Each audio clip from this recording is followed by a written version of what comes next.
Gas ଟାଙ୍କି ବିସ୍ଫୋରଣରେ ଗୋଟିଏ ପରିବାରର 5 ଜଣ ଗୁରୁତର। ଅନୁଗୁଳ ଜିଲ୍ଲା ବଅଁରପାଳ ବ୍ଲକ ତଳମୂଳ ଗାଁରେ ଏହି ଅଘଟଣ ଘଟିଛି।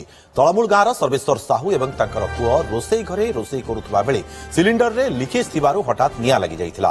ଏହା ଦେଖି ସର୍ବେଶ୍ୱରଙ୍କ ପୁଅ ସିଲିଣ୍ଡରଟିକୁ ଘର ବାହାରକୁ ଫୋପାଡ଼ି ଦେବାକୁ ଚେଷ୍ଟା କରିଥିଲେ ମଧ୍ୟ ତାହା ଘର ଭିତରେ ରହିଯାଇଥିଲା। ଗ୍ୟାସ୍ ଟାଙ୍କି ଫାଟିବା ପରେ ଦୁଇ ଦମ୍ପତି ପୋଡ଼ି ହୋଇ ଆହତ ହୋଇଛନ୍ତି। ଜଣେ ନାବାଳକ ମଧ୍ୟ ଆହତ ହୋଇଛନ୍ତି। ସମସ୍ତଙ୍କୁ ଅନୁଗୁଳ ହସ୍ପିଟାଲରେ ଭର୍ତ୍ତି କରାଯାଇଥିଲା। ତେବେ 3 ଜଣଙ୍କୁ କଟକ ସ୍ଥାନାନ୍ତର କରାଯାଇଛି। ଗ୍ୟାସ୍ ଟାଙ୍କିଟା ରୋଷେଇ କରିବା ଭିତରେ ଲିକେଜ୍ ଥିଲା ତ ତାଙ୍କ ପୁଅ କ'ଣ କଲେ ନା ଗ୍ୟାସ୍ ଟାଙ୍କିଟାକୁ ଯେଉଁ ଲିକେଜ୍ ଜଳିବା ଭିତରେ ସେଟା ବାହାରକୁ ଫିଙ୍ଗିଦେଲେ। ସେ ପୁଣି ବାପସ କରିବା ହେଲା ଘର ଭିତରକୁ ଯାଇକି ଘର ଭିତରେ ପୁଣି ବମିଟା ରହିଲା ଆଉ 15 କିଲୋମିଟର ହଁ ଯଦି ଘର ଟାଙ୍କି ଆଉ ଛୋଟ 5 ଜଣ ଆଜ୍ଞା। ଗ୍ୟାସ୍ ସିଲିଣ୍ଡରରୁ ପାଇପ୍ ବାହାରି ଯାଇଛି ଏବଂ ଗ୍ୟାସ୍ ସିଲିଣ୍ଡରରେ ନିଆଁଟା ସ୍ପ୍ରେଡ୍ ହେଉଛି।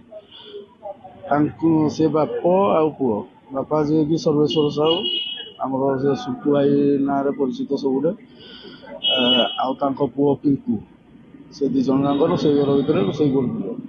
ଆଉ ତାଙ୍କ ପୁଅ କ'ଣ କଲେ, ଗ୍ୟାସ୍ ପାଇପ୍ ଯେତେବେଳେ ଫାଟି ଯାଇଛି ତାଙ୍କ ପୁଅ କ'ଣ କଲେ, ଗ୍ୟାସ୍ ଟାଙ୍କିଟାକୁ ବାହାରକୁ ଫୋପାଡ଼ି ଦେଇଛନ୍ତି। ବାହାରକୁ ଫୋପାଡ଼ିବା ଭିତରେ ଗ୍ୟାସ୍ ଟାଙ୍କିଟା ବାହାରକୁ ଯିବା ପରିବର୍ତ୍ତେ ପୁଣି ରିଟର୍ନ ଆସିଲା ଘର ଭିତରେ।